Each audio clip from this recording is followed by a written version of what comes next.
தொழிலுக்கும் முதலீட்டிற்கும் ஏற்றுமதிக்குமான ஆகச்சிறந்த பட்ஜெட்டாக இந்த பட்ஜெட் அமைந்திருக்கிறது. இதுதான் இதுல சப்கிளாஸ்ல உள்ளவர்களையும் எவ்வளவு என்ன புள்ளி வரணும்லாம் எல்லா டேட்டாவும் உங்களுக்கு கூகுள்ல மற்றதுலாம் கிடைக்கும். அண்ணனும் சொல்லியிருக்கிறாங்க. 4 முடிஞ்சிருச்சுங்க.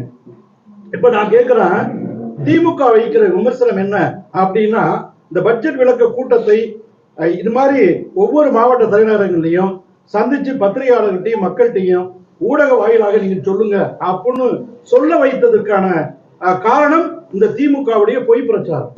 அதை முறியடிப்பதற்கான உண்மை பிரச்சாரத்தை நாங்கள் கையில் எடுக்கிறோம். அதனால எங்களை இந்த நிலைமைக்கு ஆளாக்கிய திராவிட இயக்கத்து, திராவிட கழகத்திற்கு, திராவிட ஸ்டாக்குகளுக்கு எங்களுடைய நன்றியை தெரிவித்துக் கொள்கிறோம். இல்லைன்னா அந்த சந்திப்பே நடக்காது. அதுல அவங்க சொல்றாங்க, தமிழ்நாட்டுக்கு என்று எந்த நிதியும் ஒதுக்கப்படவில்லை அப்படின்னு சொல்றாரு. ஏற்கனவே